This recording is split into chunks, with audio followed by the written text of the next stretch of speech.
T'as cliqué sur cette vidéo parce que tu stagnes au niveau de ton physique, de ta force, voire des deux. T'as eu raison parce que dans cette vidéo, on va voir les 10 erreurs les plus courantes qui vont ralentir ta progression. Ici, je vais te parler uniquement des erreurs liées à l'entraînement. Si tu veux connaître les erreurs liées à la récupération, au sommeil, à la nutrition, etc., je t'invite à aller regarder la vidéo de la semaine dernière où je parle du sujet beaucoup plus en détail. Sans plus tarder, on va commencer directement avec la première erreur très fréquente chez les débutants, ne pas s'entraîner assez dur. Quand je vais en salle commerciale, ça me choque toujours autant de voir que 90% des gens ont des physiques éclatés. Parfois, je vois des mecs qui s'entraînent depuis 3, 4, 5 ans et tu te demandes toujours s'ils vont à la salle. Ok, la génétique, ça joue un rôle important. D'accord, mais il y a un moment, il faut se remettre en question. Même en t'entraînant de la pire façon possible, avec les pires mouvements possibles, si pendant 5 ans, tu te pousses à fond sur chaque série, je te jure qu'au bout de tes 5 ans, tu auras au moins un physique correct. C'est impossible autrement. La première fois où je suis rentré dans une salle de sport, j'avais déjà un meilleur physique que 70% des gens qui s'entraînent là-bas. Pourquoi? Simplement parce que j'avais fait des tractions, pompes et que je faisais un petit peu de street workout. C'est tout. Donc il y a un moment, il faut juste se mettre à taffer dur. Point. Maintenant, on arrive au deuxième conseil, ne pas s'entraîner trop dur. Je sais que ça va te paraître très contre-intuitif, mais laisse-moi t'expliquer. Tout va dépendre de ton focus. Effectivement, si tu veux juste prendre en masse, oui, t'entraîner extrêmement dur, ça va être essentiel si tu veux progresser. Maintenant, si tu veux prendre en force, oui, t'entraîner extrêmement dur, c'est intéressant au début, juste pour comprendre que quand t'es à l'échec, en fait, t'es pas du tout à l'échec et il te reste 2 ou 3 reps en réserve parce que simplement, t'es débutant et t'as pas encore une technique qui te permet d'exprimer, on va dire, toute ta force. Mais une fois que tu as passé ce stade-là, c'est important de ne pas toujours aller à l'échec, vraiment de garder des reps en réserve, simplement parce que si tu vas toujours à l'échec, tu n'auras pas de marge de progression, tu vas pas pouvoir travailler correctement ta technique et donc tu vas pas du tout évoluer. Pour te donner une anecdote, je me suis déjà entraîné avec des gens qui étaient convaincus d'aller à l'échec alors qu'en vrai, tu regardes leur série, ils ont 4, 5, 6 reps en réserve. Et c'est complètement vrai. C'est moi personnellement, tu vois, j'allais derrière eux,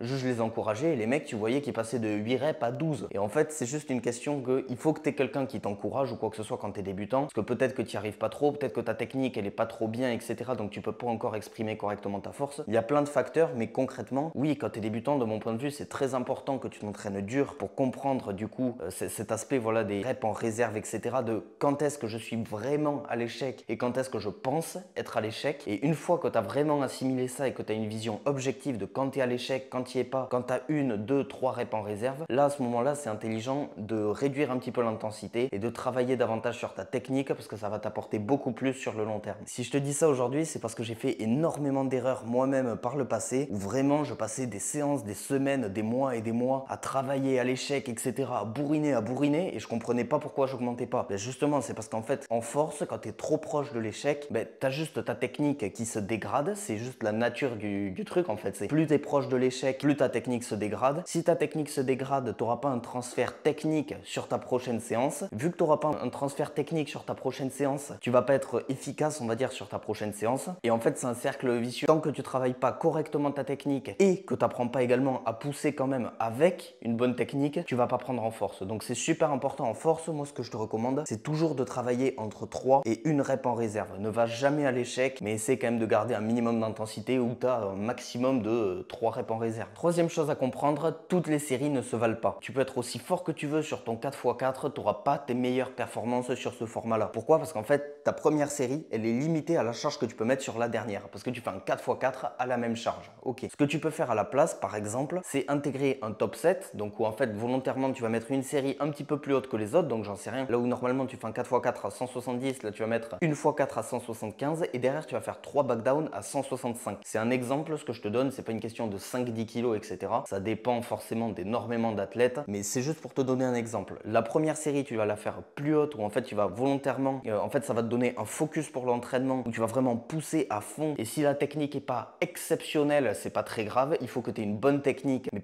si elle n'est pas parfaite, c'est pas grave. Et derrière, tu as tes backdowns, donc des séries beaucoup plus légères où vraiment tu vas prioriser cette technique et tu vas devenir plus fort et plus à même de pratiquer cette technique et vraiment optimiser cette technique. Quand tu es débutant, tu n'as pas vraiment ce problème puisque plus ou moins quoi que tu fasses, tu vas progresser. Il n'y a aucune difficulté au début. Seulement, quand tu arrives à un certain stade, effectivement, ce genre de format de progression, ça peut être intéressant à intégrer. L'avantage de travailler comme ça, c'est que tu as vraiment une série qui va cramer ton système nerveux sur lequel tu vas vraiment focaliser, etc. Mais tes 2, tes 3 autres séries série, etc. En fait, ça va juste être de la technique, donc en fait, ça va pas énormément te cramer. Et en plus de ça, ça va te permettre du coup, comme je t'ai dit tout à l'heure, de travailler ta technique, ce qui en plus, au final, va renforcer ton top 7 de la séance suivante, tout simplement. Évidemment, ce que je te donne ici, c'est juste un exemple. Il y a différents types de séries, tu vois. Donc, ce que je te donne avec un top 7 et des backdowns, c'est pas la seule option possible, c'est juste une option qui personnellement me convient largement. Et donc, je trouve que c'est vraiment quelque chose qui est super intéressant à intégrer. Comme ça te donne, voilà, comme je te dis, un focus sur ta séance et ça te permet vraiment de mieux progresser. On arrive à la quatrième erreur, ne pas focaliser sur la technique. Que tu veuilles prendre du muscle ou prendre en force, quoi qu'il arrive, la technique, c'est un des facteurs les plus importants pour progresser. En muscu, ça va te permettre d'engager correctement les bons muscles et d'engager uniquement les muscles concernés par l'exercice. Focus la technique en power, ça va te permettre de limiter les problèmes techniques que tu as sur le mouvement, les erreurs techniques que tu as sur le mouvement, etc., etc. Tout ça, c'est des choses que tu vas pouvoir répliquer à ta prochaine séance pour ne plus commettre ces erreurs et augmenter ton max. Avant de passer à la cinquième erreur, je t'invite à t'abonner et à activer la cloche pour être notifié dès que je sors une nouvelle vidéo. Ça te coûte absolument rien et ça récompense mon travail, donc je te remercie d'avance si tu le fais. On passe maintenant à la cinquième erreur, se comparer aux autres. Je vais pas te mentir, cette erreur, je la commets toujours et même si je sais que c'est une erreur et que c'est complètement stupide et que ça m'apporte absolument rien, je tombe toujours dans le piège. Te comparer aux autres, en plus du fait que ça va complètement te déprimer et tu vas rentrer limite en dépression parce que tu vas te dire que tu es horrible alors qu'en fait, les gens qui sont sur les réseaux, c'est uniquement les meilleurs des meilleurs. Se comparer aux autres, c'est quelque chose qui va systématiquement détruire ton entraînement, en particulier si tu te compares à quelqu'un qui est à peine plus fort que toi. Et si tu te compares à un mec qui est 80 fois plus fort que toi, t'as même pas le truc dans la tête de te dire je vais le rattraper. Tu sais très bien que c'est inenvisageable et tu sais que ça n'arrivera pas, donc tu te fais même pas de scénario. Par contre, si tu as un mec qui est quelques kilos au-dessus de toi sur tel ou tel mouvement, naturellement tu vas te dire ok, lui à sa séance il a fait ça, moi vu que je suis plus fort je vais faire ça. Et le problème c'est que faire ça en fait tu dévies complètement ton focus de ton entraînement, tu essaies juste de le battre, en fait tu suis même plus ton programme et tu te retrouves en fait à faire des charges beaucoup trop lourdes pour toi qui sont absolument pas adaptées. Alors peut-être ça va passer, peut-être ça va pas passer. Si ça va passer, tu vas être super content, tu vas le mettre sur les réseaux et 2 semaines après il va te battre et tu vas recommencer. Donc le truc c'est vraiment pas du tout intelligent de faire ça. Le truc beaucoup plus logique c'est juste tu suis ton programme et tout simplement si ton programme est meilleur que le sien, il y a un moment tu vas le dépasser. Tout simplement. Que ce soit aujourd'hui, dans 3 mois, dans 6 mois, dans 1 an, il y a un moment tu le dépasseras si ton programme est supérieur. À mon avis, la meilleure chose à faire c'est juste de suivre des gens qui t'apportent quelque chose en plus et qui vont t'aider à progresser. Regarder un mec qui documente son entraînement, ça a aucun intérêt. Par contre, ce qui est intéressant, c'est regarder des gens qui vont pouvoir t'aider à toi personnellement t'améliorer. Si en regardant une certaine vidéo, tu es meilleur au squat, tu mets des choses en place et ça fait que techniquement tu es meilleur dans ton sport, tu es meilleur, etc.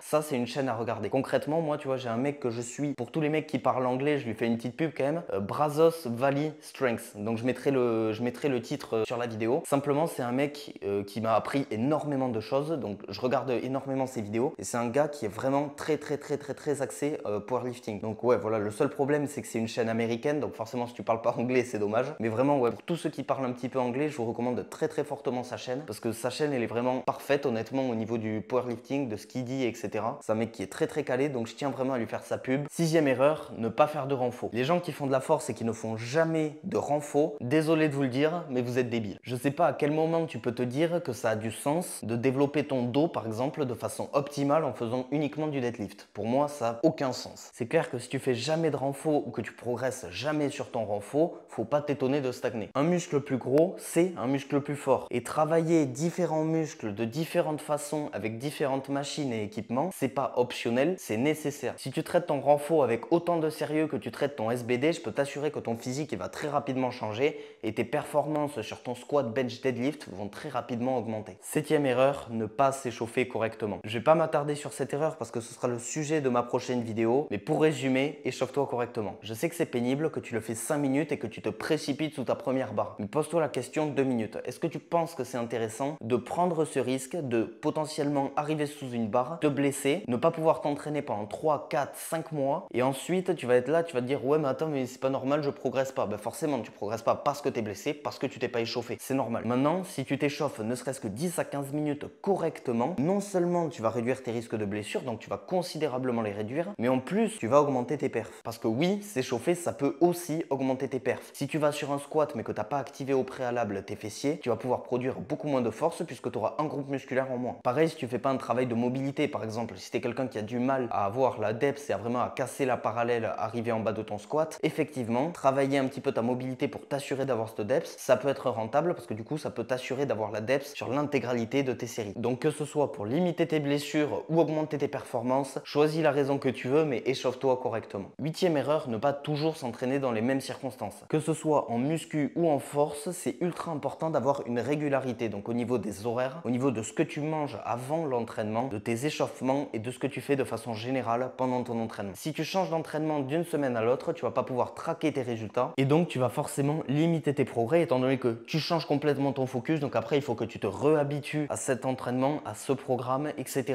etc. Si tu as toujours les mêmes choses en place, donc tu manges toujours les mêmes choses, tu vas toujours aux mêmes horaires, etc. etc. et que tu as vraiment cette constance, il y aura beaucoup moins de variables sur lesquelles jouer et du coup, tu auras toujours des entraînements qui sont bien plus efficaces et bien plus constants. Ce qui nous amène à la 9e erreur, probablement la plus désastreuse, ne pas traquer son entraînement. Chaque série que tu fais doit être notée quelque part. À titre personnel, j'ai même une section entière sur mes notes dans mon téléphone qui est consacrée uniquement aux performances que j'ai réalisées. Actuellement, je peux te dire que mon max sur un 4x4 au squat, c'est de 175 kg. Au lieu d'aller à ma prochaine séance un petit peu au jugé et me dire, vu que la dernière fois j'ai fait un 3x6, je devrais pouvoir mettre ça sur un x4, là en fait j'ai mon PR et en fait j'ai juste à créer un plan pour arriver à ce PR et à le dépasser, tout simplement. Et la dernière erreur, celle qui d'ailleurs va te coûter le plus cher, ne jamais te remettre en question. Ok, les progrès prennent du temps, ça je veux bien l'entendre, mais il y a un moment, si ça fait 6 mois que tu as toujours le même physique et que tu as toujours les mêmes performances, il y a un truc que tu fais qui ne va pas. Sinon, tu aurais de meilleures performances, tu aurais progressé. Quand tu as des mecs qui sont champions du monde, qui prennent des 20-30 kilos sur leur total en 6 mois, viens pas me dire que toi, tu as atteint ta limite naturelle. Non, la vérité, c'est que tu as un problème avec ta récupération, ton sommeil, ta nutrition ou ton entraînement. Point. Like, partage, commente et sur ce, on se retrouve dans cette vidéo où je te donne les 8 conseils les plus importants que tu n'as jamais entendus pour monter ton squat.